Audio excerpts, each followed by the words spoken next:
اعوذ باللہ من الشیطان الرجیم بسم اللہ الرحمن الرحیم رب اشرح لی صدری ویسر لی امری واحلل عقدۃ من لسانی یفقہوا قولی اللہم صلی علی محمد وعلی آل محمد۔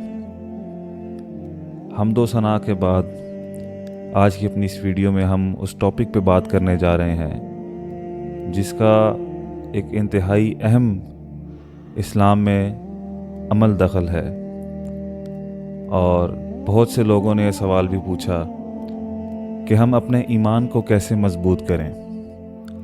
ویسے تو قرآن و حدیث اس حوالے سے بھرے پڑے ہیں، لیکن آج ایک بہت خوبصورت واقعہ جو میرے ذہن میں تھا سوچا آپ لوگوں کے ساتھ بھی شیئر کر دیں کہ ایک درویش کے پاس ایک دن 3 شخص حاضر ہوئے اور اس درویش سے کہا کہ ہم بھی درویشی اختیار کرنا چاہتے ہیں۔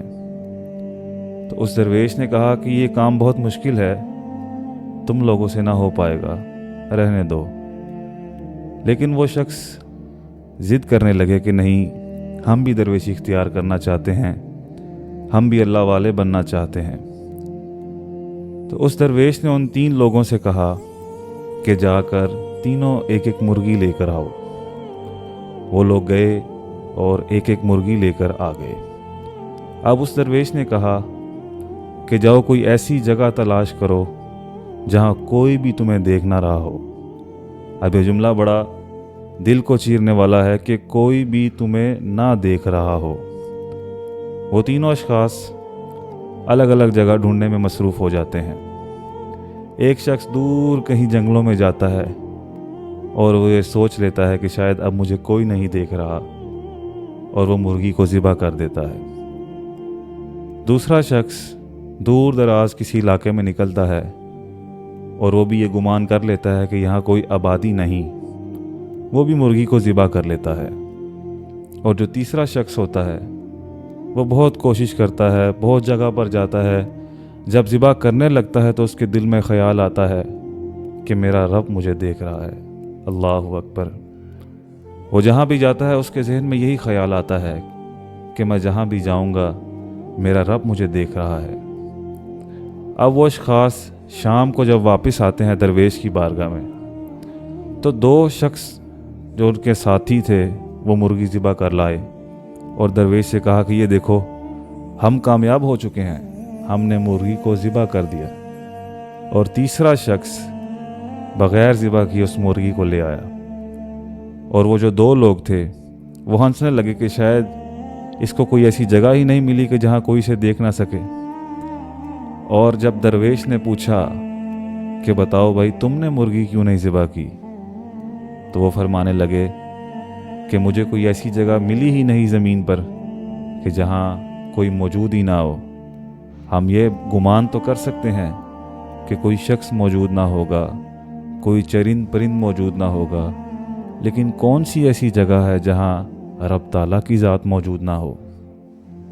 یہی واقعہ سنانے کا مقصد یہ ہے کہ ہمیں اپنی زندگیوں پہ غور کرنا چاہیے۔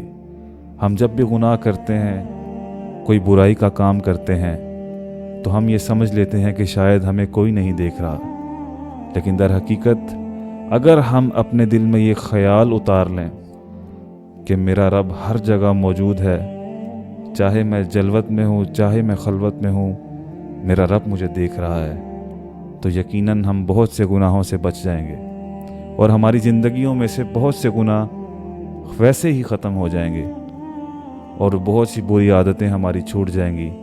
اور جب دل میں اللہ بستا ہے تو پھر شیطان کبھی انسان پر غلبہ نہیں کر سکتا، اور نہ ہی کوئی شیطانی وسوسہ اس انسان کو آتا ہے۔